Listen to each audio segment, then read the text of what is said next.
Hey team, welcome back to another great episode of the Intentional Agribusiness Leader podcast. This is your host, Mark Jewell, and today I am joined by my longtime friend and acquaintance from the industry, Mr. Tim Hammerich. Tim, welcome to the show, man. It's good to have you on. Mark, it's great to be on the podcast. Thanks for inviting me. Man, we met, it must have been the fall of 2000, I think, or maybe the summer of 2000, probably at the state president's conference in Washington, D.C., when we were state FFA officers. It's And been a then, long time.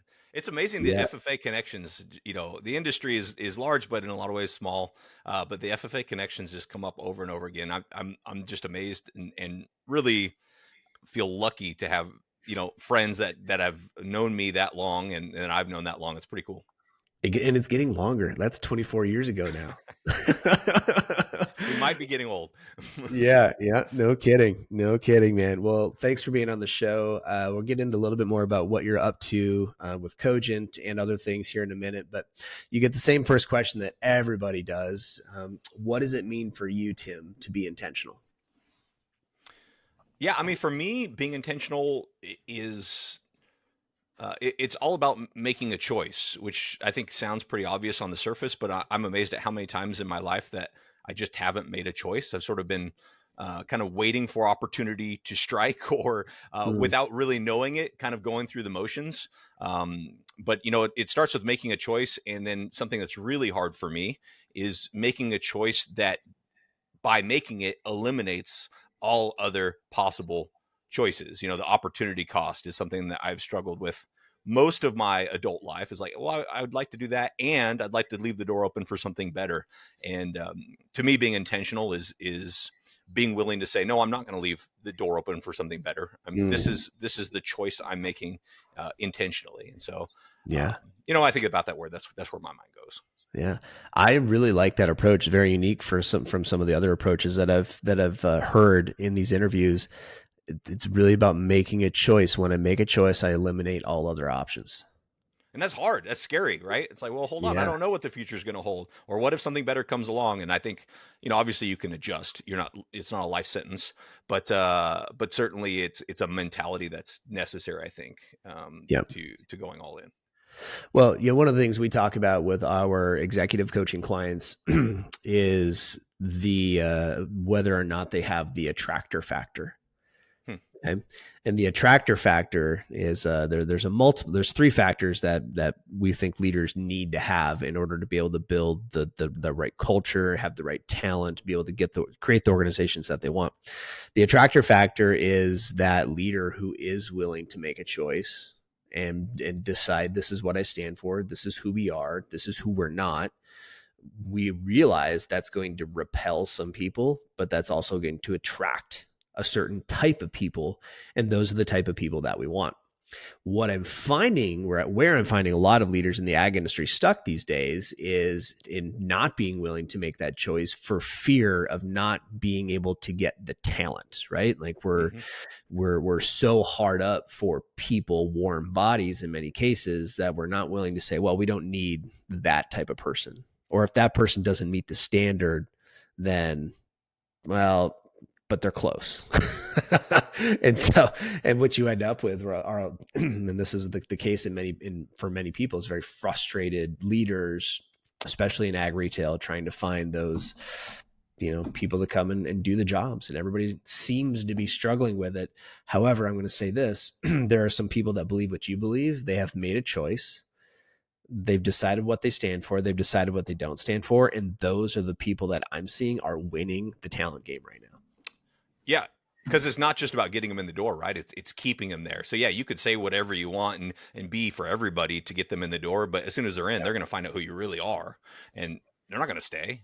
So yeah, it's probably Yeah. harder. It is harder to find the right people, but I believe at least that you keep the right people because you actually have shown them who you are from the outset. Yeah, sure thing. Well, tell us a little bit about what are you guys up to at Cogent? What do you do? What's the company do? What are you doing in that effort? And give us a little background on yourself.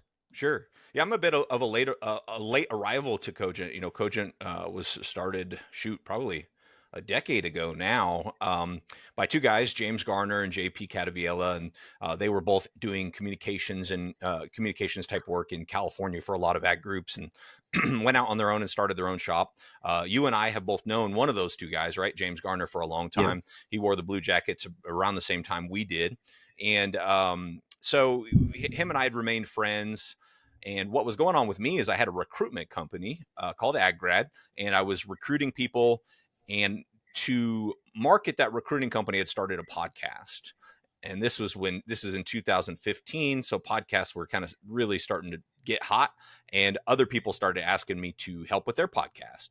So on the side of recruiting, and this is where that focus kind of comes into play, I've had to learn the hard way, right? On the side of recruiting, I also started just like helping people with podcast work, which led to other kind of communications type work and Yep. video and speaking. And that was fun, but I didn't know that I could make a real business out of it. So I called James and I said, hey, this is kind of like the same work you do that I'm doing here. Is this a good business to be in? Because I honestly don't know. Like, it seems fun, but I don't know that like it can, meet my financial goal someday. And he said, yes, you can structure it in a way where it can work. In fact, why don't you bring the business you have over to us? You can become a partner in the agency, and then we'll continue to grow. And so that's what we did in 2020. I sold the recruiting company, or I should say the book of business for the recruiting company, and went full-time into communications consulting work, which is what I do now, and kept the podcast. So the Future of Agriculture podcast is what I started in Yeah. 2015 and still going today. Fantastic, man. Fantastic. Well, that's cool. You guys are in Idaho. You guys have 3 kids, and your wife at least was a veterinarian, I believe, at one point. Is she still in that work? She is still a veterinarian. However, Yeah. what she does is she actually works for a company that puts together continuing education events for veterinarians called Vet Oh, Vacation cool. CE. So she goes, in fact, this weekend we're going to Zion National Park because she has a conference there. So her and I are going. And so, yeah, so she works for me part-time, works for them part-time, and still gets to keep in the veterinary work without having to show up and do vet work every day. Cool. I love it. Yeah. That's great. Good for her. Yeah. I little jealous about the Zion trip. That sounds amazing. We were we were there about a year ago, and man, it was fantastic. I've never been, so I'm super excited. I've been checking out all the YouTube videos, all the hikes I want to do. Yeah, well, we can talk off mic about that some more, but definitely have some recommendations. Cool. Beautiful trip, good for you guys. Well, Tim, when you've been in the talent game as a supporter when you're in recruiting, so I think this next question is super relevant. You've been around that space a little bit. What you know, a lot of people in the industry, as I mentioned before, are struggling with talent retention. I know you guys are a small shop boutique firm, so it may not necessarily be as relevant to Cogent, but what is it? What do you find good talent retention companies or companies that are good at retaining good talent? What are they doing well out here in the industry today? Yeah, I think, and this is going to get back to our earlier conversation. It first starts with knowing who you are as an Mhm. employer.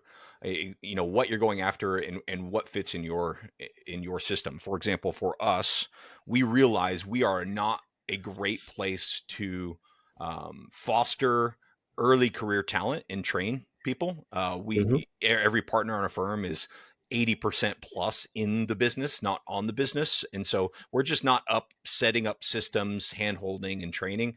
So first of all, we know that we may find someone who's extremely talented, but if they're not kind of trained up, that we're probably not the right place for them. Similarly, we know that everybody works pretty autonomously. It doesn't mean we don't help each other out or communicate, but we need someone who is going to enjoy the trade-off of more autonomy, but maybe a little bit less support. And so, for us, it starts with kind of knowing who we are, and then making sure that we're really clear about that, and helping other people discover whether that's right for them or not. To your point Mhm. earlier, it means we don't always get every person on board that we want to have on board, but we find that to be a win in the long run, because ultimately, the the right place for me is not going to be the right place for everyone else. I just hope it's the Mhm. right place for just enough people. But Yeah. I think it starts there, and then secondly, really paying attention to what the employee wants, right? To what's right for them, and trying to find the match there. Nothing groundbreaking, but I know that in the heat of needing to fill a spot, we tend to maybe forget some of those fundamentals, or maybe push them aside, because it is hard to go without people. Yeah. Yeah. No, great point. And I love your description for how just, hey, we know who we are. We are not a great place for maybe somebody who's in their early to mid 20s to come and learn how to do this. Yeah. Right. And we're just, and that's okay. Yeah. Like if we were in a space where we were scaling and learning and growing and we needed some less expensive talent and we needed to build those systems to be able to bring someone up, that's a totally different company, different type of place, but really knowing who you are. I think that's good. What about culture? I mean, a lot of people give it lip service. I'm sure you've seen a fair number of them in your line of work. What do you think is most important as it pertains to developing intentional culture? Yeah, and this is where I think your word intentional for me really rings true, because again, it gets back to like, there are a lot of virtuous cultures out there and a lot of virtues that you can incorporate in your culture, but you kind of have to prioritize. And by prioritize, I mean like choose one or two that is going to be most important to you. Like for Mm-hmm. us, it's the quality of the work for the client. Like that, it comes down to that. The quality of the work is going to be absolutely number one. And then from there we can move on to some other things that are also important. Such as the ability to earn new business, or it's going to be other things that we find kind of downstream of the quality of work like that. But I think it's kind of choosing what's most important to you, which has been hard for me to do historically, and I think is hard for a lot of other people to do. When actually where I've thought about culture the most lately is I have found a passion for coaching little league. I love coaching my son, my son's little league team, and Yeah. I coached for 3 years, and then I'm like, they're learning stuff, but I think we're just missing something where they're not leaving with, here's what I learned from little league, other than I had fun hitting the ball. And so we started just honing in on three things, which are just effort, respect, and team. And Mm-hmm. from the beginning of the season to the end, after every game, it's like, all right, who showed great effort today? Who was respectful today? What did they do? And it's just like constantly, and of course, these are 6 and 7 year olds, right? So they're, Right. you have to constantly repeat it. But to me, it's the difference in what these kids are paying attention to, the growth mindset that I think they get from it. Uh, it really has shown to me how powerful culture can be if you're willing to kind of choose what kind of culture you want to have and reiterate it over and over and over again, especially for, like kids this age. Yeah. So I don't know. I mean, that's just the season of life I'm in, I guess, coaching Little League, but I've really enjoyed kind of building a culture on those teams. You bet. So what are the three things you have these kids focusing on? Effort, respect, and team. Effort, respect, and team. I like it. Yeah. I like Yeah. it. So it aligns with my line of thinking anyway, which I mean, any culture has got to have some core values. Right? Like these are the core values. This is what we value most within this within this organization. So one of ours at the Momentum Company is vitality. Hmm. This is one of our things, vitality. Okay. And so, well, what does that mean? Well, life is vital. So you can either be a vital player or you can be a functional player in life. And we need both. But functional players are defined as people who show up and just do the job. Yeah. They do what's required, they go home, and there's nothing wrong with that. We need people like that on the team. A vital player is somebody who curates the experience, right? And so but what's important for us is the way that we continue to curate this. And I think this is what you're doing with the kids on the team. Is like we show up to every practice and we talk about team. What's the importance of team? How do we support each other as a team? What does vitality look like in terms of how we show up and how we work with our clients and how we support each other as a team? What is the importance of respect? and pointing it out when you see it and Yeah. recognizing it, and also pointing out when you see the opposite of it, Right. right? and then curating that. But it's really, for us, it boils down to just knowing what those core values are and then repeating them again and again and again. Yep. Again and again and again. I was chuckling over the last week. I was at a meeting and we were doing some self-reflection, and suddenly I started thinking back to our FFA days, and I immediately downloaded into my notes the first two paragraphs of the FFA creed. Hmm. which is, and I haven't thought about the FFA creed in a long time. I haven't been to an FFA convention in years. But there's so much of that culture Yeah. that was ingrained in us as kids that were wearing that FFA jacket and leading teams of people that were wearing FFA jackets. Like you just knew this stuff. Yeah. You knew what it was. You knew how to say it. You knew how to show up and represent it. And that's really important. So good stuff, man. Love it. I love bringing in the little league example too, because it's, there's a lot of leadership that happens outside the workspace these days. Oh yeah, yeah, absolutely. And I think, that's been a big part of my leadership journey lately, and being able to apply those principles elsewhere. It's almost like an acceleration lab for leadership in some cases, because you've got something like Little League where there's just nobody taking leadership, right? So you see a leadership void, and needing to apply these principles. It's been great for me. Yeah. Cool, man. Good stuff. What's been one of the big hurdles that you've had to overcome from a leadership perspective, Tim? What's one of those big hurdles for you? Oh man, where to start? You know, Probably the biggest hurdle, and maybe hurdle isn't the right word. The most challenging time, when I started my career in merchandising, and so I worked as a grain merchandiser for 4 years, and was promoted to management, which is what I wanted. But I was not fully prepared for, and I think probably a lot of new managers can say this. I was not prepared for it at all. In fact, I had a really unique situation where I worked for a company called DeBruce, which was purchased by a company called Gavilon, and they both really, really, really wanted to build an elevator in this town in southwest Nebraska called Binkelman, Nebraska. And so this was the first kind of joint elevator that was getting built with a newly merged company. In fact, I had to answer the phone to Bruce Gavilon because they couldn't decide like whether we wanted to be called DeBruce or Gavilon. Which should have been red flag. There were a lot of like red flags where it's like, oh, this is not a good situation. But anyway, so we built a shuttle shipping grain elevator in Binkelman, Nebraska. It's a town of 900. Anyone who was there who didn't have a job got a job building the elevator. So when I showed up and tried to hire a team to operate the elevator, there was pretty much nobody. We had to hire temps from McCook, which is about 50 miles away, and did not get people who had ever had any experience working in a grain elevator. So if anyone's watching this or listening to this and works in a grain elevator, there are some things that you kind of need to know. You can't just pull somebody off the street and plug them in. So it was an extremely challenging time. I had no idea how to be a manager.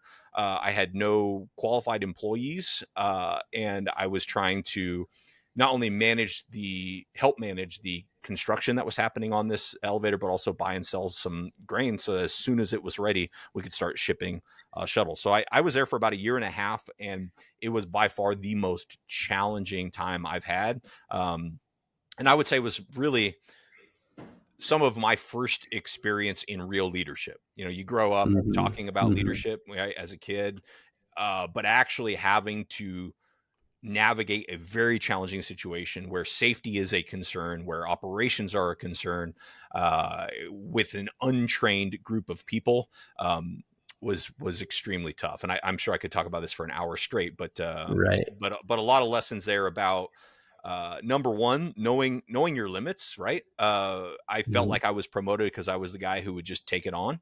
And what I should have done is understood where my limitations were, and either hit the brakes on some things or ask for help in some things. But Yeah. felt like I wasn't really able to do that at that point in my life.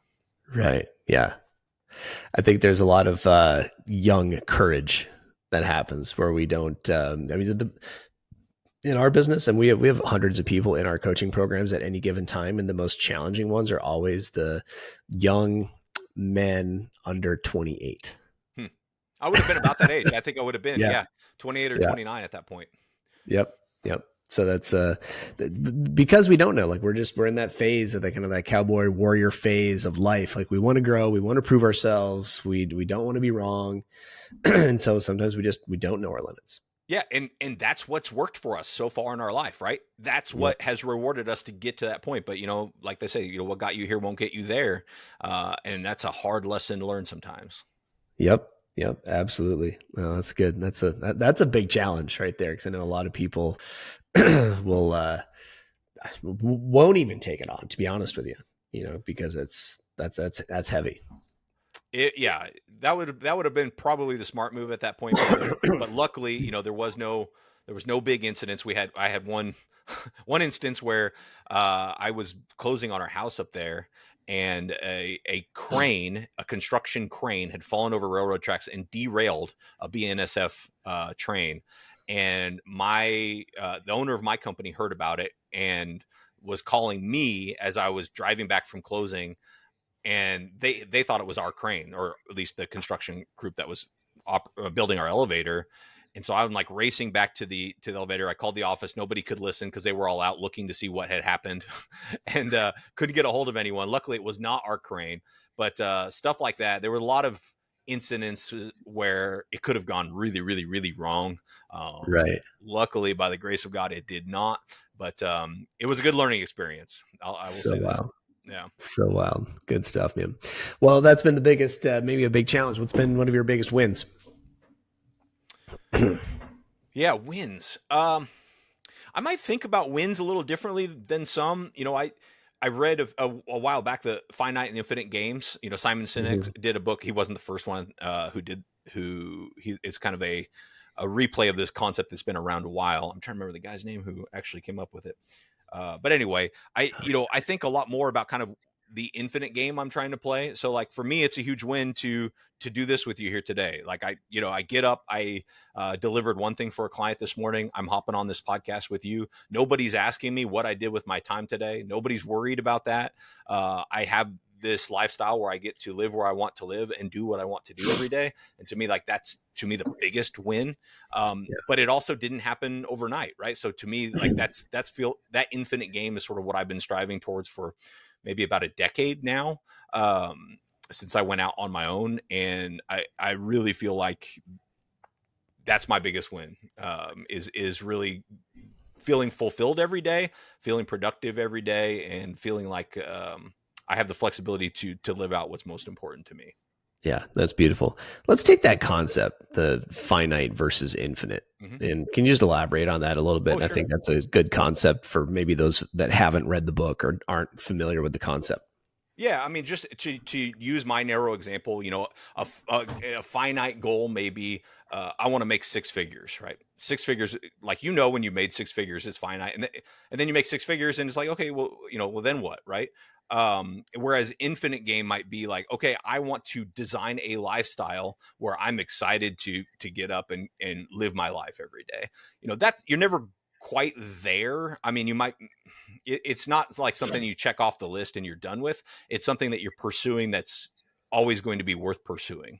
I'm not explaining it the way Simon Sinek would, but he gets paid the big bucks to do that. But Yeah. that's the way I think about it. Is like, all right, you can come up with finite things, and there's nothing wrong with finite things, but a finite game might leave you unfulfilled when you get to the top of it. An infinite game is something that is you can keep playing. If your goal is I like the idea. I like the idea of learning the fiddle. It's right back behind me. You could probably see it. A finite game might be that I want to perform the fiddle at bluegrass, a bluegrass camp. An infinite game is like I want to get better at the fiddle, right? It's something that I could just chase for the rest of my life. I don't know. I think about I think about that concept quite a bit. Yeah, yeah.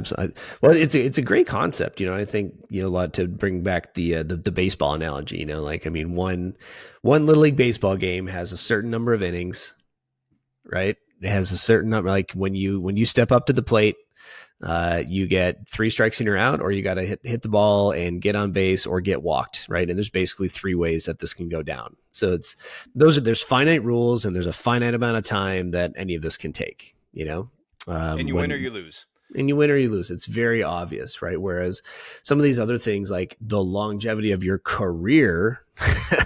is much more of an infinite sort of game. Like it goes on, until you just decide not to have a career anymore, or go on to what the next phase of life is, right? But it's a much more, I guess it's a bit more ambiguous. It's a bigger concept. And I think often what happens for people is we get so caught up in the finiteness of the day to day, Hmm. that we get distracted that way, that we actually rob ourselves sometimes of quality of life in other areas.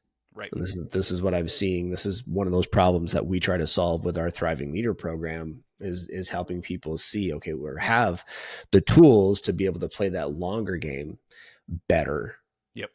right? As opposed to just be caught up in what most people are coming to from us. And I don't know if you encounter this personally or if you find other people that do, would be interested in your take. When we run our programs, we do a little exercise at the beginning of every one. We ask people what would make this event, this training, a worthy investment of your time, and we let them list off all their things. And so, easily the most frequently stated thing is time management. Hmm. Right? When you think about it, time management can be very finite. It's really open up your calendar. Let's plan the day, Yep. right? And then let's go execute the day according to what's in the calendar, right? That's the basics, right, of time management. But really, it's more than that, Yeah. right? The finite version of that is, what's the quality of life that you want to be leading? Right.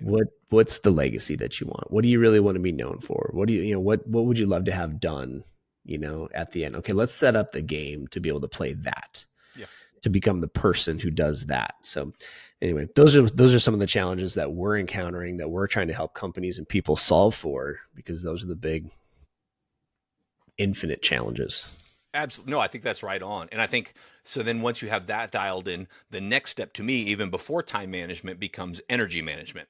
So if you Mm, can have your, what game you're playing, and the more different that game is from everyone else around you, I think the more exciting, right? Because like you're playing like a secret game, right? My secret game is that I can design a life where I podcast for a living, just to use more personal example, right?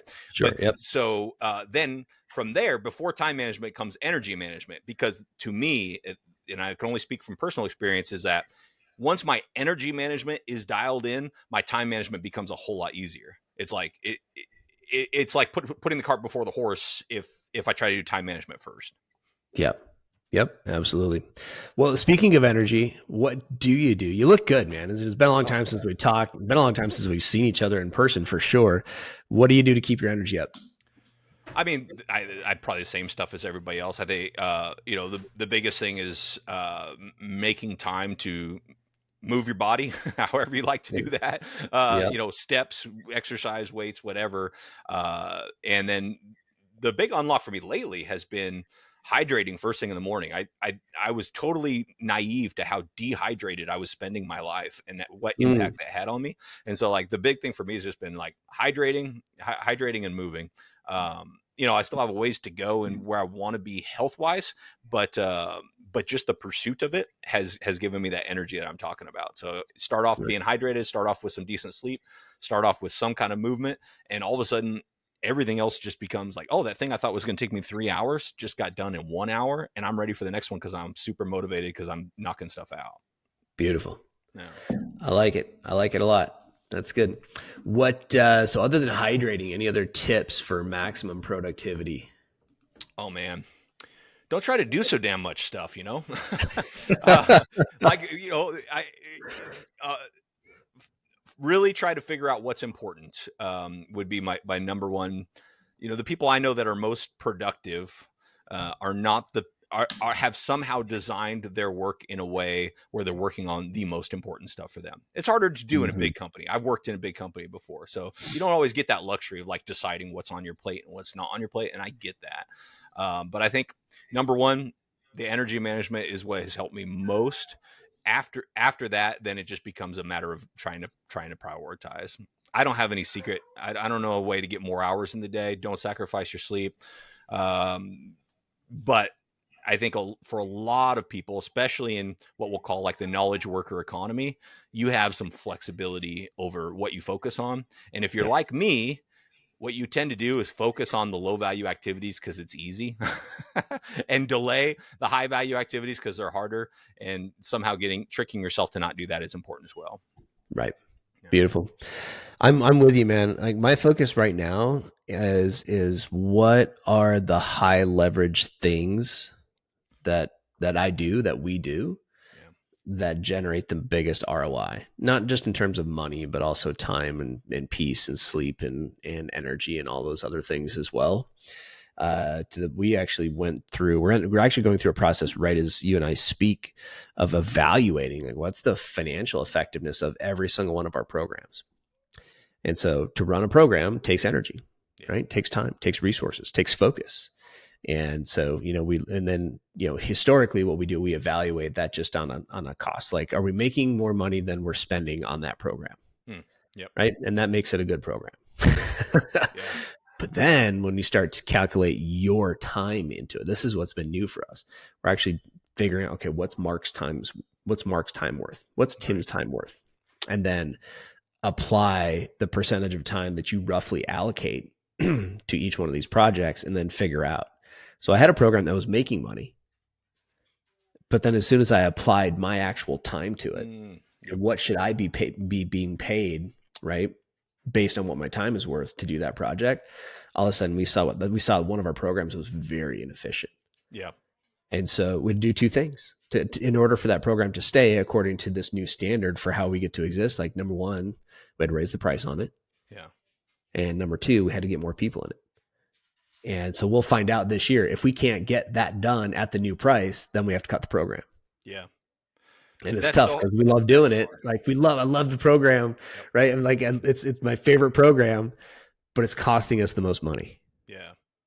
and Those are, time. those are Yeah. tough leadership decisions, right? I'm in the same boat with something right now. It's something I enjoy doing that has a lot of, and this is the hard part, it has a lot of benefits that I can't point to a dollar amount to, but it's got a Yep. lot of like extra benefits. Yep. But it doesn't pay enough. And so then you get in your own head, you're like, well, the right thing to do is to cut it and to focus on higher value work for higher value clients.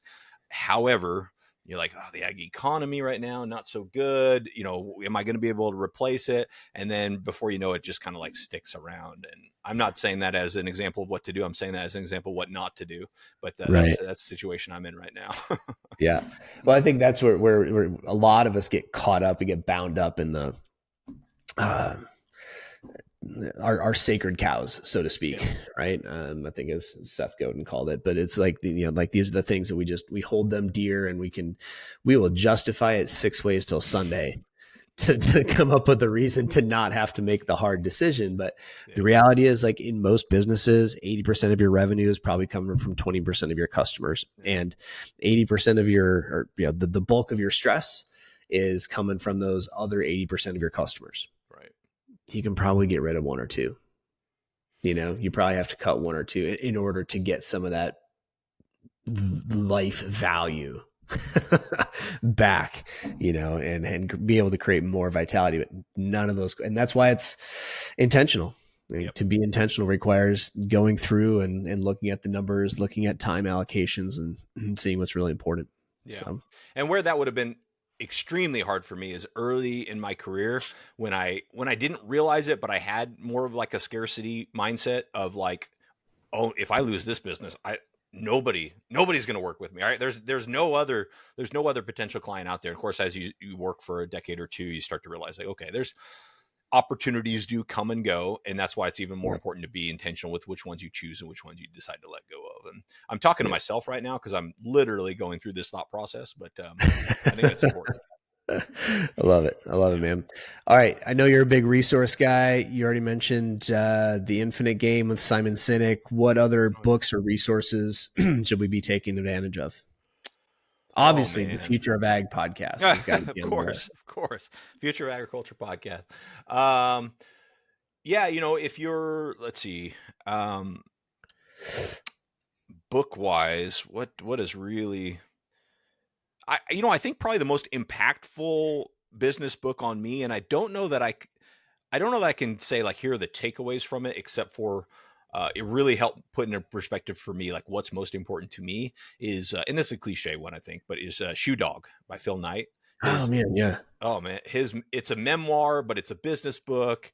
And make sure if you get bored, I'd be really surprised. But if you do, skip to the end and read the end.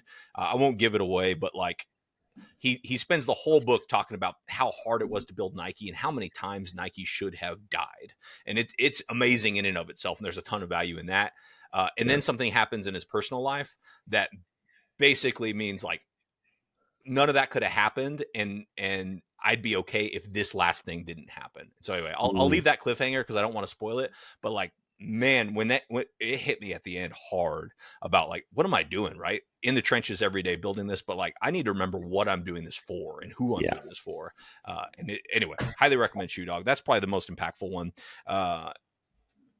Yeah, I can't think of anything that I would put right up there with it, really. Beautiful. I love it. Uh, you are not the first one to recommend that on the show. I still haven't read it. It's going to the top of the list. You'll love it. Yeah, you will love it. It's so raw and honest, and just fascinating story, of course. Yeah. Yeah. Beautiful, man. All right. Well, good stuff, man. Tim, I really appreciate you taking the time to come on here, being on the show, coming to hang out. And it's been fun reconnecting with you. Any last thoughts, pearls of wisdom that we can share with our listeners this week? I think a lot of us in agriculture are hitting some stressful times, just macro stressful times. So I think if I were to kind of leave with one message, it would be to, give yourself some grace. I know that, especially if you're like us, we're in our 40s, we have aging parents, we have, kids, we have, jobs that, are in this ag economy or subject to this ag economy. Um, I think it's not a pearl of wisdom, but it would encourage you to take care of yourself, to prioritize taking care of yourself, and to give yourself some grace. And if that means you need to connect with folks like Mark and the groups that he leads, that Yep. be a great place to start. Reach out to friends, check on them, make sure they're okay. But I think that's the biggest thing that's just been on my mind lately. Is like, shit's hard. Like, so let's take care of each other and take care of ourselves. Man, really, really well said. Thanks for coming on the show. Good to see you. Good to see you, Mark.